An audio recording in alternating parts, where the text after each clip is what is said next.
السلام عليكم ورحمة الله وبركاته.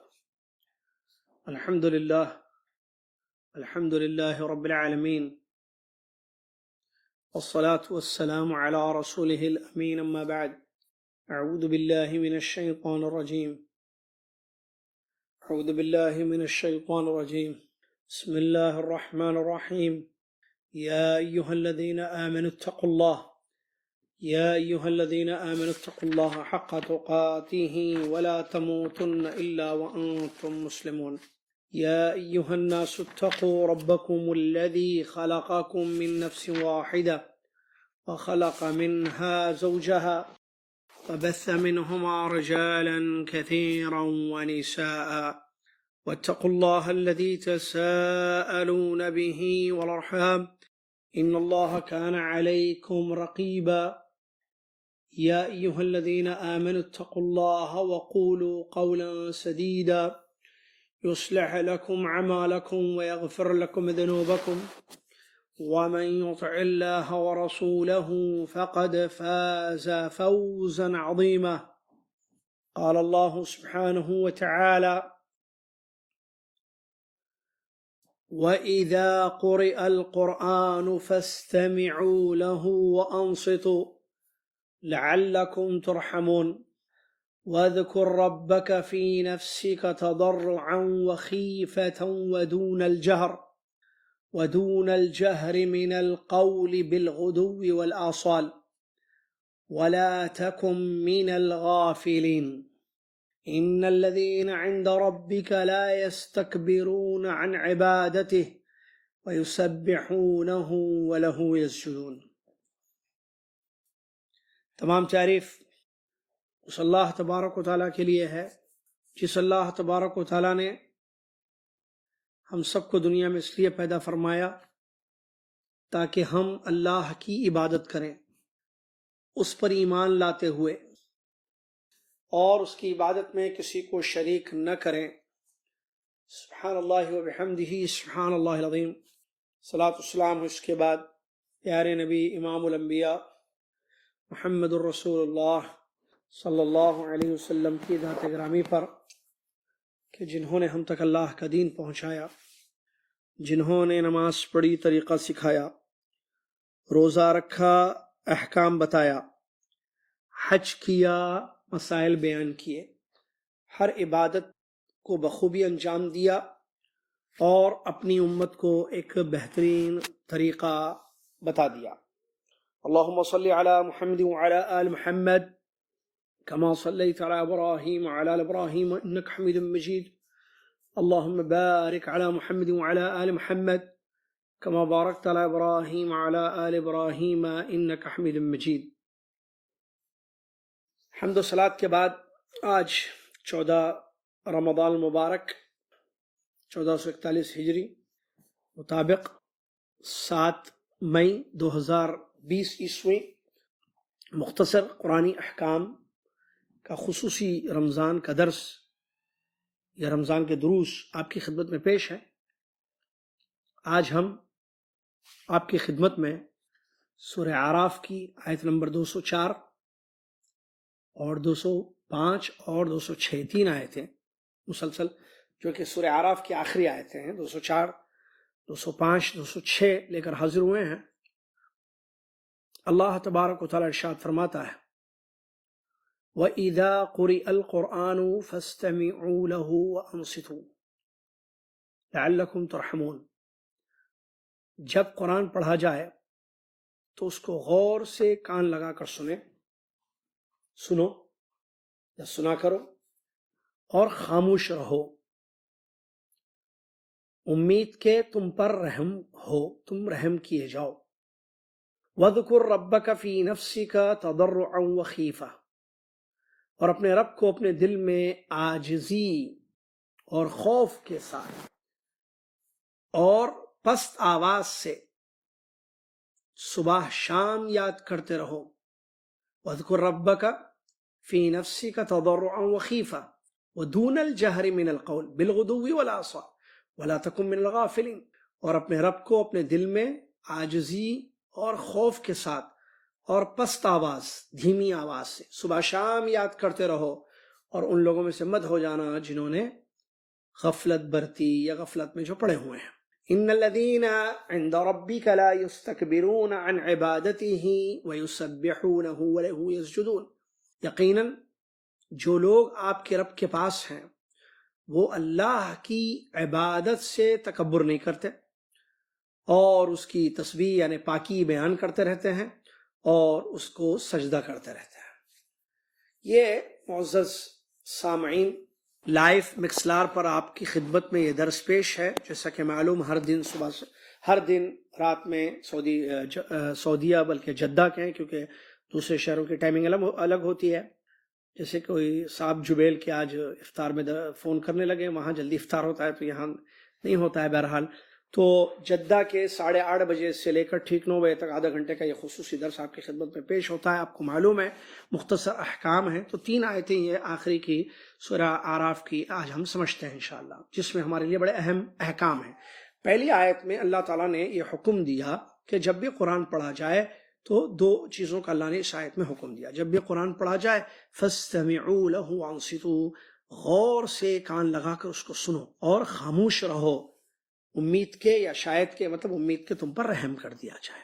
اس کے بعد اللہ کا ذکر اپنے دل میں اور ڈرتے ہوئے اور دھیمی آواز سے کرنا صبح شام، اس کا حکم ملا، اور غافلوں میں سے اپنے آپ کو نہ بچاؤ، نہ غافلوں میں سے مت ہو جانا، یہ بات بتائی گئی۔ اور تیسری آیت میں فرشتوں کی عبادتوں کا تذکرہ ہوا، گویا کہ پہلی آیت میں حکم ہے، احکام ہے، دوسری آیت میں بھی احکام ہے، تیسری آیت میں فرشتوں کا ذکر ہے، تاکہ ہمیں معلوم ہو کہ جب وہ بھی اللہ کے مقرب بندے اتنا اللہ کی عبادت کرتے ہیں تو ہمیں جن عبادتوں کا حکم دیا گیا ہے ہمیں بھی ان کو بچا لانا چاہیے۔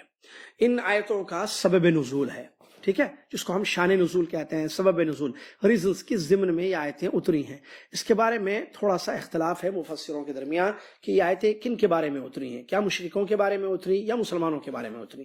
پہلا قول ہے کہ یہ مشرکوں کے بارے میں اتری ہیں آیتیں، جو اللہ کے نبی صلی اللہ علیہ وسلم کے پاس آتے اور نبی صلی اللہ علیہ وسلم کا قرآن سنتے، ٹھیک ہے، تو اس کلام اللہ سے ان کو نفرت ہوتی، نہیں چاہتے کہ سننا یہ، اور جاتے پھر تو اپنے جو ساتھی ہوتے ان سے کہتے کہ مت سننا قرآن، مت سننا، بلکہ اگر یہ قرآن پڑھا جائے تو لغوی کام کرنا، یہ وہ حرکتیں کر دینا تاکہ جو ہے ہم غالب آ جائیں، تاکہ ہم غالب آ جائیں۔ اور اس کا ذکر اللہ تعالیٰ نے سورہ فصلت میں کیا، ان کی اس حرکت کا۔ انہوں نے کہا لا تسمعوا لهذا القرآن، انہوں نے کہا لا تسمعوا لهذا القرآن، کہ اس قرآن کو مت سنو، لا تسمعوا لهذا القرآن والغوا فيه، یہ قرآن مت سنو، اور جب سنا ہو تو شور مچانا خوب، لغوی یعنی بیکار کی حرکتیں کرنا تم، لعلکم تغلبون، اگر ایسا کرو گے تو تم غالب آ جاؤ گے۔ تو ایک دوسرے کو مشرکین نے ایسے کہا، ابھارا، قرآن سننے سے روکا، اور قرآن جب پڑھا جاتا ہو تو اس وقت جو ہے شور مچانے، چیخنے چلانے پر ابھارا۔ تو اس آیت کو اللہ تعالیٰ نے نازل فرمایا اور یہ حکم دیا کہ نہیں، جب قرآن پڑھا جائے تو خاموش رہنا ہے، باتیں نہیں کرنی ہے، چیخنا نہیں ہے، اور اس قرآن کا یہ ادب ہے کہ غور سے سننا ہے اس قرآن کو۔ تو ایک تو یہ معنی بیان کیا گیا ہے، اور یہی جو ہے سیاق جو اس سے پہلے کی آیتیں، بعد کی آیتوں کو اگر آپ جوڑ کر دیکھیں تو یہی معنی صحیح معلوم ہوتا ہے۔ ایک قول بھی ہے جو کہ ضعیف ہے، صحابہ کے بارے میں یہ جو ہے آیتیں اتری، ایک قول پیش کیا گیا کہ صحابہ جو ہے نماز میں ایک دوسرے کو سلام کرتے تھے، تو جو ہے یہ آیت اتری کہ نہیں، کیونکہ نماز میں قرآن کی تلاوت ہوتی ہے، لہٰذا السلام علیکم وعلیکم السلام، سلام علیک نہیں ہونا چاہیے نماز میں، لیکن یہ قول ضعیف ہے۔ جی، تو ہم بتا رہے تھے کہ یہ آیتیں جو نازل ہوئی ہیں، تو ان آیتوں کے بارے میں جو ہے یہ شان نزول بتایا گیا ہے کہ مشرکوں کے سلسلے میں آئی ہیں، وہ قرآن سننے کو روکتے تھے، اور قرآن جب پڑھا جائے تو گڑبڑ کرنے کا حکم دیتے تھے تاکہ غالب آ جائے اور مسلمان جو ہے یہ قرآن کی تعلیم کو چھوڑ دیں۔ ایک دوسرا قول ہے جو کہ ضعیف ہے، ہم نے بتایا کہ صحابہ ایک دوسرے کو نمازوں میں سلام کلام کرتے تھے، سلام علیک کرتے تھے، اور نماز سے ان کو روک دیا گیا، جبکہ یہ قول ضعیف ہے۔ کیوں؟ اس لیے کہ سلام جو ہے نماز میں جو ہوتی تھی وہ مدینہ کا واقعہ ہے اور یہ مکہ کا واقعہ ہے، تو اس لیے یہ قول صحیح نہیں ہے۔ ایک قول پیش کیا گیا کہ یہ جو ہے خطبے میں جب قرآن مجید کی تلاوتیں کی جاتی تھیں، جیسے نبی صلی اللہ علیہ وسلم سورہ قاف کی عام طور پر آیتیں پڑھتے تھے نا، بلکہ سورہ قاف بہت پڑھتے تھے خطبوں میں جمعے کے، تو اس وقت جو ہے جمعے کی نماز میں، جب جمعے کے خطبے میں جب قرآن کی تلاوت ہو تو غور سے سننے اور خاموش رہنے کا حکم آیا۔ تو یہ تیسرا قول بھی صحیح نہیں ہے، اس لیے کہ جمعہ کی نماز فرض ہی نہیں ہوئی تھی جب یہ آیتیں اتری تھی۔ تو پھر پہلا ہی قول صحیح ہوا جو علماء تفسیر نے بیان کیا، اور وہ یہ ہے کہ مشرکین کے بارے میں یہ اترا، یہ آیتیں نازل ہوئی ہیں جو ایک دوسرے کو قرآن سننے سے منع کرتے تھے۔ جیسے سورہ سجدہ میں اس کا ذکر ہے، اللہ نے فرمایا لا تسمعوا لهذا القرآن، اللہ نے ان کی بات کو نقل کرتے ہوئے بتایا لا تسمعوا لهذا القرآن والغوا فيه، کہ مشرکین ایک دوسرے کو کہتے تھے کہ قرآن مت سننا اور شور مچانا جب بھی یہ قرآن سنا جائے۔ تو یہاں پر یہ رد ہوا، یہ آیت نازل ہوئی، غرض یہ ہے کہ قرآن پڑھا جائے تو سننے کا حکم دیا گیا ہے۔ اب یہ مسلمانوں کے لیے بھی ہے، اگرچہ میں نے بتایا تھا نا اس سے پہلے العبرۃ بعموم لفظ لا بخصوص سبب، ایک قاعدہ میں نے بتایا تھا، وہ یاد رکھیں، بہت فائدے کا ہے، قرآن کے سلسلے میں آپ کو بہت فائدہ دے گا۔ وہ قاعدہ یعنی پرنسپل جو یہ ہے کہ اگر کسی ریزن کے تحت کوئی آیت اتری ہے تو اس کا اعتبار نہیں کیا جائے گا کہ نہیں یہ تو ان لوگوں کے بارے میں اتری، نہ بھئی ہم کیوں ہیں۔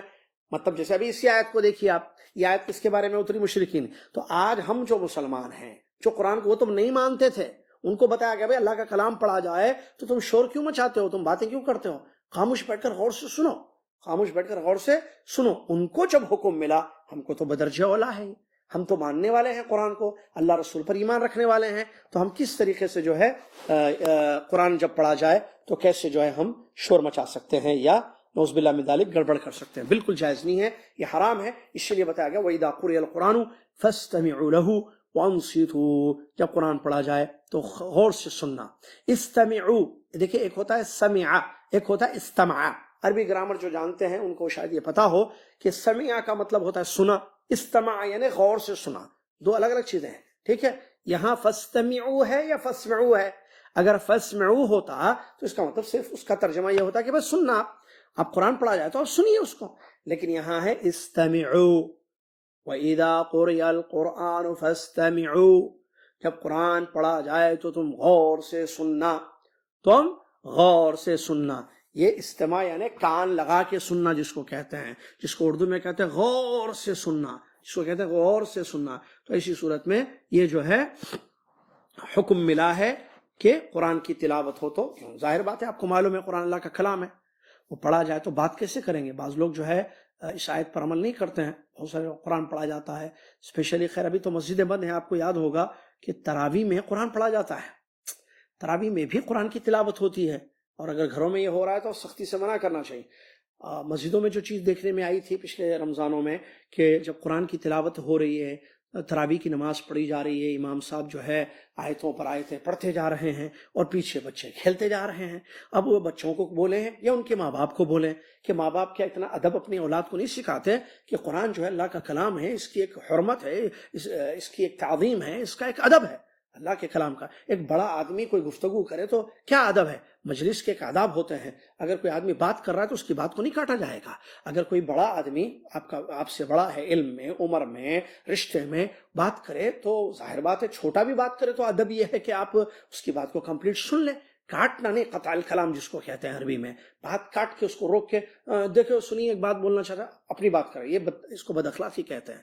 تو قرآن اللہ کا کلام ہے، جب اللہ کا کلام پڑھا جائے اور اس کی تلاوت ہو تو خاموش بیٹھنا چاہیے، اگرچہ آپ کو سمجھ میں نہ آئے ترجمہ، ٹھیک ہے، عربی زبان، پھر بھی یہ اللہ کے کلام کا حق ہے کہ آپ غور سے خاموش بیٹھ کر اس کو سنیں، ٹھیک ہے، غور سے خاموش بیٹھ کر اس کو سنیں۔ تو یہ حکم ملا ہے، یہ حکم قیامت تک کے لیے ہے۔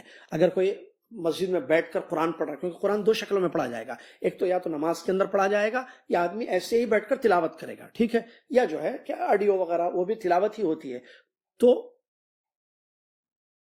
تو بتانے کا مقصد کیا ہے کہ چاہے نماز میں اس کی تلاوت کی جائے یا چاہے تنہائی میں ایسی بیٹھ کر قرآن کی تلاوت کی جائے، کوئی کیسٹ لگائے، کوئی ریکارڈنگ لگائے، قرآن پڑھا جا رہا ہے، آپ کے کانوں میں قرآن آ رہا ہے، آواز اس کی پہنچ رہی ہے، تو آپ کا کام یہ ہے، ایمان کا تقاضا یہ ہے، حکم یہ ہے کہ غور سے سننا، اور نمبر 2 خاموش بیٹھنا۔ دو حکم ہیں، اور اس کا فائدہ اللہ نے بتایا لعلکم ترحمون، اس خاموشی سے اور کلام اللہ کو غور سے سننے سے رب کی رحمتیں تم کو ملیں گی۔ اللہ اکبر۔ اللہ عز و جل کی رحمت کو پانے کا ایک زبردست طریقہ ہے کہ آپ جو ہے غور سے جو ہے قرآن کو سنیں اور خاموش بیٹھ کر آپ قرآن کو سنیں۔ یہاں جو ہے یہ ایک بات ہوئی یہاں پر، ٹھیک ہے، یہ ایک بات ہے۔ تو یہاں اس میں ایک اور ایک بات بتانا یہ ہے کہ نماز میں سورہ فاتحہ بھی قرآن ہے، ٹھیک ہے، سورہ فاتحہ بھی قرآن ہے۔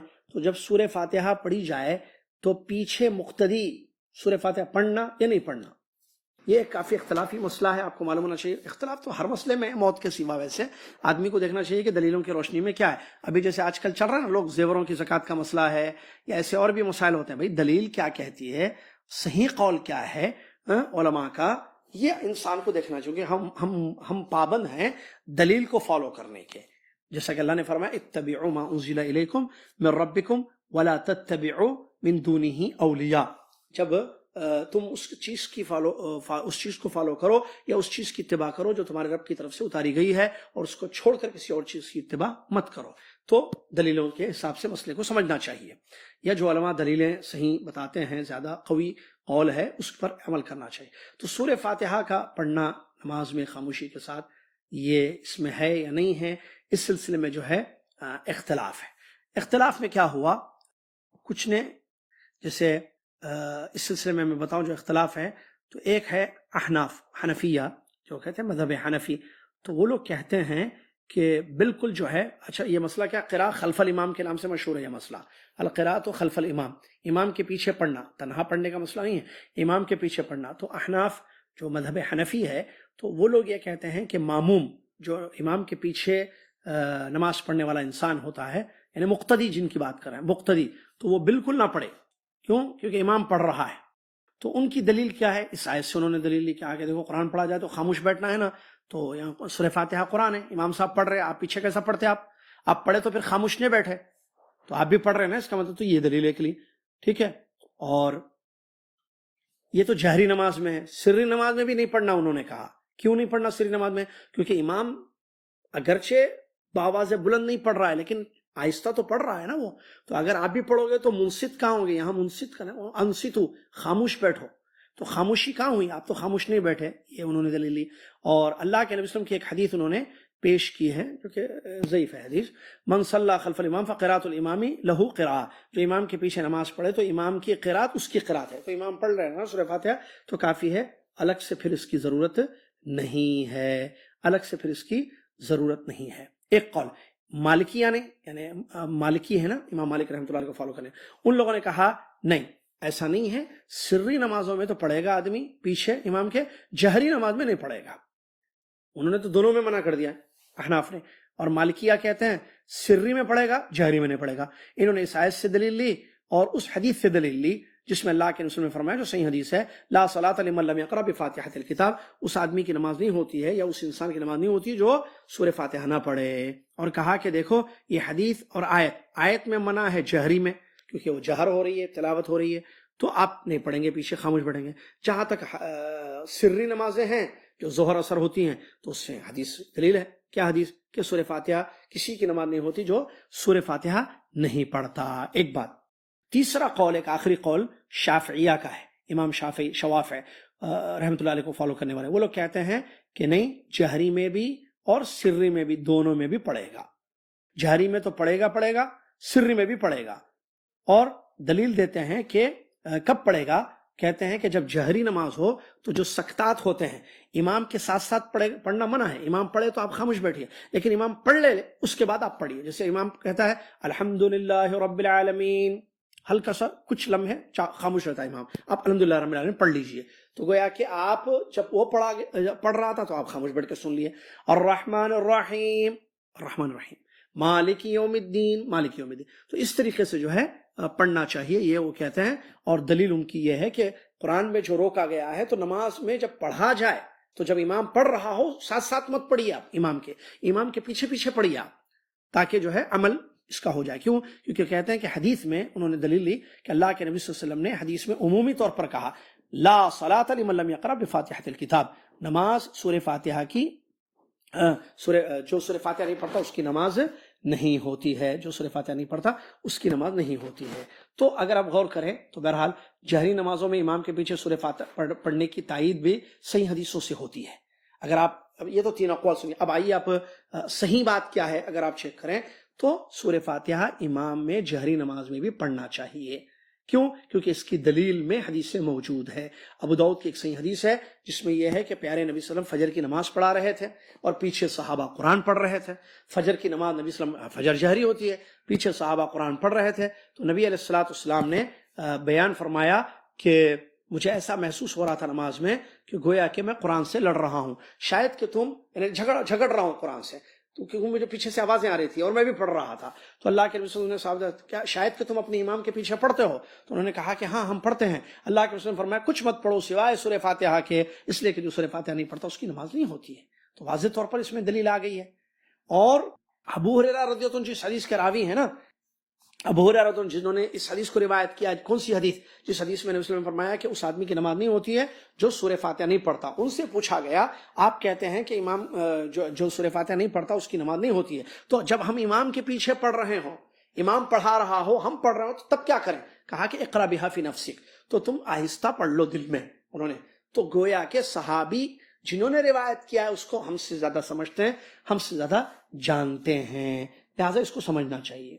اچھا، جو علماء یہ دلیل کہتے ہیں کہ نہیں امام کے پیچھے پڑھنا چاہیے، ان کی کچھ باتوں کو میں آپ کے سامنے بیان کروں۔ ایک بات آیت کے بارے میں یہ کہتے ہیں کہ یہ آیت صرف کفار کے متعلق سمجھنا صحیح ہے، جیسا کہ اس کے مکی ہونے سے بھی اس آیت کی تائید ہوتی ہے۔ یہ آیت مکی آیت ہے، مکہ مکرمہ میں نازل ہوئی ہے، ٹھیک ہے۔ اگر اسے عام بھی سمجھا جائے تب بھی اللہ کے نبی صلی اللہ علیہ وسلم نے مقتدیوں کو اس سے خارج کر دیا ہے۔ کبھی بھی قرآن پڑھا جائے تو آپ کو جو ہے خاموش بیٹھ کر سننا ہے، لیکن مقتدی اگر آپ ہیں امام کے پیچھے تو نبی علیہ الصلوۃ والسلام نے پڑھنے کا حکم دیا ہے، جیسا کہ حدیث ہم نے تھوڑی دیر پہلے فجر کی نماز والی جو روایت آپ کو بیان کی تھی۔ تو گویا کہ قرآن پڑھنا یہ عام ہے، ٹھیک ہے، اور عام کو خاص حدیث کرتی ہے۔ دیکھیے کوئی بھی حکم عام ہوتا ہے جب تک کہ ایک قاعدہ یاد رکھنا، کوئی بھی آرڈر آتا ہے تو وہ عام ہی ہوتا ہے، کوئی دلیل آئے اس کو خاص کرنے کی تو صحیح ہے، ورنہ وہ عام عمومیت پر باقی رہتا ہے۔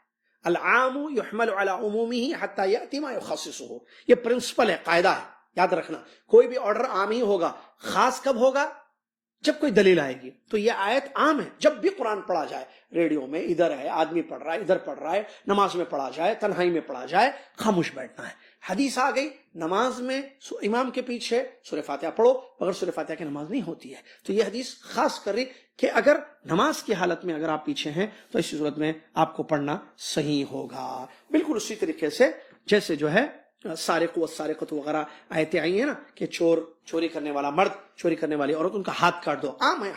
ہاتھ یہاں سے لے کر انگلیوں سے لے کر کیا شولڈر تک ہوتا ہے، لیکن حدیث آ کر خاص کرتی ہے کہ نہیں، اس سے مراد رسغ ہے، یعنی کلائی تک ہی کاٹنا ہے، پورے ہاتھ کو نہیں کاٹنا ہے۔ تو آیتوں کو جو ہے ایسے خاص کیا جاتا ہے، تو یہ ایک بات ہے۔ اور امام بخاری رحمۃ اللہ علیہ کی ایک کتاب ہے جز قراءۃ خلف الامام والی، اس میں انہوں نے پوری دلیلوں کو ذکر کیا ہے۔ امام بخاری رحمۃ اللہ علیہ نے باقاعدہ ایک کتابچہ بنایا ہے جس میں یہ ہے کہ امام کے پیچھے سورہ فاتحہ پڑھنے کا مسئلہ یا امام کے پیچھے قرات کرنے کا مسئلہ۔ تو یہ اس سلسلے میں کچھ ضروری باتیں تھی جو آپ کے سامنے ہم نے اس آیت کے بارے میں بیان کی۔ اس کے بعد اللہ تعالیٰ فرماتا ہے دوسری آیت میں وَاذْكُر رَبَّكَ فِي نَفْسِكَ تَضَرُّعًا وَخُفْيًا، تم اپنے رب کو اپنے دل میں یاد کرو، ٹھیک ہے، دل میں یاد کرو اور ڈرتے ہوئے یاد کرو اور دھیمی آواز سے اللہ کا ذکر کرو، صبح بھی بالغدوی، صبح بھی اور شام بھی، وَلَا تَكُن مِّنَ الْغَافِلِينَ، اور غافل مت ہو جانا۔ اس آیت میں اس بات کا حکم دیا گیا ہے کہ صبح شام اللہ سبحانہ و تعالیٰ کا ذکر کرنا ہے۔ غدو کہتے ہیں اول النہار کو، ٹھیک ہے، غدو کہتے ہیں ابتدا یعنی فجر کے بعد کا وقت، ٹھیک ہے، اور آصال کہتے ہیں آخر النہار، مغرب سے پہلے کا وقت۔ دن ہوتا ہے نا، دن کا ایک سٹارٹنگ ہے کہ اینڈنگ ہے، تو غدو کہتے ہیں سٹارٹنگ، اور کیا کہتے ہیں، آصال کہتے ہیں اینڈنگ۔ تو صبح اور شام اللہ کا ذکر کرو، یعنی دن میں بھی ذکر کرو، شام کو بھی ذکر کرو۔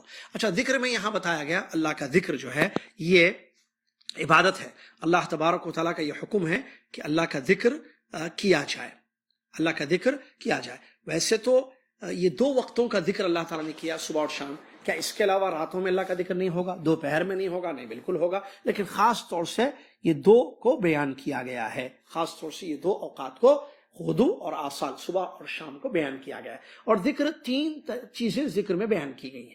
نمبر 1 عاجزی کے ساتھ، ان اللہ کا ذکر تکبرانہ آیا. دیکھیے وَاذْكُرْ رَبَّكَ فِي نَفْسِكَ، تضرع کہتے ہیں عاجزی انکساری اردو میں، ٹھیک ہے. تو عاجزی انکساری کے ساتھ، کیوں؟ کیونکہ ہم کمزور ہیں، ہم لاچار ہیں، بے یار و مددگار ہیں، اور اللہ تعالیٰ غنی ہے، بے نیاز ہے، اور ہم سب کو اس کی ضرورت ہے نا.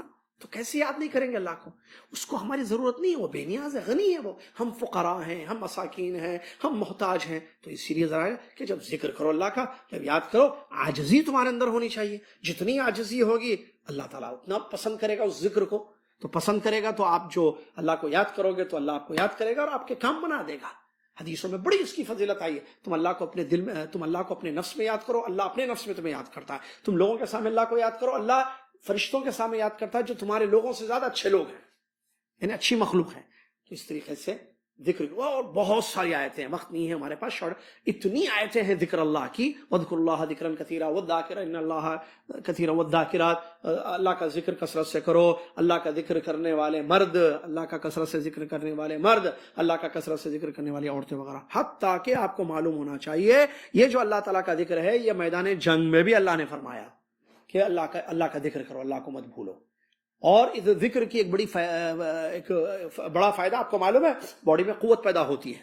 جیسا کہ 2 چیزیں اس سلسلے میں بتاؤں، وقت کا خیال کرتے ہوں جلدی سے. ایک تو میدان جنگ میں اللہ تعالیٰ نے کہا کہ اللہ کا ذکر کرو، اس سے یزدکم قوۃ الی قوتکم، تمہاری قوت میں اضافہ ہوگا. جب اللہ کا ذکر کرو گے تو تمہارے قوت میں، یعنی باڈی میں پاور آئے گا، تو دشمن کو مارنے میں اور زیادہ وہ ہوگا. یہ اس آیت میں بیان کیا گیا. حضرت فاطمہ رضی اللہ تعالیٰ عنہا نے پیارے نبی صلی اللہ علیہ وسلم سے جب ایک خادم کو طلب کر دیا، کہا کہ میں بہت تھک جاتی ہوں گھر کے کاموں سے، تو اللہ کے نبی صلی اللہ علیہ وسلم انہوں نے کہا کہ میرے لیے کسی خادم کا انتظام کر دیجئے. تو اللہ کے نبی صلی اللہ علیہ وسلم نے فرمایا کہ میں اس سے اچھی چیز تم کو نہ بتاؤں. سبحان اللہ پڑھو 33 مرتبہ، الحمدللہ پڑھو 33 مرتبہ، ہے نا، سبحان اللہ الحمدللہ اللہ اکبر. تو یہ پڑھو، تو یہ ذکر ہے. تو اس سے کیا ہوگا، تم کو خادم کی ضرورت نہیں پڑے گی. یعنی جو تھکاوٹ ہو رہی ہے باڈی کے کمزور ہونے کی وجہ سے یا زیادہ پاور نہیں ہونے کی وجہ سے، یہ ذکر اللہ کا ہوگا تو باڈی میں پاور آئے گا. تو آپ کو پھر خادم کی کوئی ہیلپ کرے آپ کی کاموں میں گھر کے، اس کی ضرورت نہیں پڑے گی. یہ سب دلیلیں اپنی جگہ، ٹھیک ہے. اور خیفتاً، ڈرتے ہوئے اللہ کا ذکر کرنا چاہیے، ٹھیک ہے. اور اسے ودون الجہر، زور زور سے چیخنا نہیں، بلکہ ودون الجہر، دھیمی آواز سے. کیوں؟ اللہ سنتا ہے. جس صحابہ کو نے نصیحت کی تھی، تم کسی دور کو نہیں پکار رہے ہو، وہ قریب ہے، تم دور کو نہیں پکارو. لہٰذا آہستہ بات اللہ کا ذکر کیا جائے، زور زور سے اللہ کا ذکر نہیں کیا جائے گا. اور غافل مت ہو جاؤ، مطلب اگر ذکر کریں گے تو غفلت نہیں ہوگی. اور غافل انسان اللہ کا ذکر نہیں کرتا، اور جو اللہ کا ذکر کرتا ہے اس پر شیطان کا حملہ نہیں ہوتا ہے، دشمنوں کے حملے نہیں ہوں گے، وہ سیف سائڈ ہو جائے گا. اور اگر انسان اللہ کے ذکر کو چھوڑ دے تو وہ غافل ہو جائے گا. اور غافل لوگوں پر، جیسا کہ قرآن کی آیت کی دلیل ہے، وقت نہیں ہے میں بتاؤں آیت، کہ شیطانوں کا حملہ غفلت کرنے والوں پر جلدی ہوتا ہے، اٹیک جلدی کرتے ہیں شیاطین. اور اس کے بعد تیسری اور آخری آیت میں فرشتوں کے بارے میں بتایا گیا کہ فرشتے جو ہے ان الذین عند ربک لا یستکبرون عن عبادتہ ویسبحونہ ولہ یسجدون. اور اس میں سجدہ بھی ہے، یہ آیت پڑھ کر آخری میں سجدہ بھی کرنا ہے، ٹھیک ہے. تو یہاں اللہ تعالیٰ نے فرمایا بے شک جو لوگ آپ کے رب کے پاس ہیں، یعنی فرشتے مراد ہیں، وہ لوگ تکبر نہیں کرتے ہیں عبادت سے، پوری عاجزی انکساری کے ساتھ عبادت کرتے رہتے ہیں. وَيُسَبِّحُونَ، اللہ اور اللہ کی پاکی بیان کرتے ہیں، اللہ کو ہر نقص سے، ہر عیب سے پاک کرتے ہیں. سبحان اللہ، اللہ کا سبحان اللہ، یسبح سبحان اللہ، وَلَهُ يَسْجُدُونَ، اور اللہ کے لیے بڑا سجدہ بھی کرتے ہیں. اس آیت کی روشنی میں چند احکام بیان کیے. یہ فرشتوں کے بارے میں ہے، انشاءاللہ کل کے کلاس میں تھوڑا سا بتا کے ان کے بارے میں، اور پھر آگے کی آیت آپ کو جو سورہ انفال ہم شروع کریں گے اس کو بتائیں گے. اس آیت میں جو ہے 5 احکام علماء نے ذکر کیے، جو ہم نے ذکر کیا. اس کے علاوہ فوائد اور احکام. نمبر 1، قرآن کی تلاوت ہو تو غور سے سننا اور خاموش بیٹھنا واجب ہے. نمبر 2، اللہ کا ذکر بلند آواز سے نہیں کرنا، بلکہ مستحب یہ ہے کہ آپ دھیمی آواز سے اللہ کا ذکر کریں. اسی طریقے سے نمبر 3، ہمیشہ اللہ کا ذکر کرنا چاہیے. 2 اوقات تو بیان کیے گئے لیکن ہمیشہ اللہ کا ذکر کرنا چاہیے. نمبر 4، اخلاص کے ساتھ عبادت کرنا واجب ہے. نمبر 5، نیک لوگوں کے نقش قدم پر چلنا چاہیے. جیسے فرشتے نیک مخلوق اللہ کی، وہ اللہ کی عبادت خوب کرتے ہیں اور تسبیح کرتے ہیں، تو ہم بھی ان کے نقش قدم پر اللہ کی عبادت زیادہ سے زیادہ کریں. اللہ سے دعا ہے اللہ تعالیٰ مجھے اور آپ کو سمجھنے اور احکام پر عمل کرنے کی توفیق عطا فرما. آمین. وآخر الحمد للہ رب العالمین. والسلام علیکم ورحمۃ اللہ وبرکاتہ.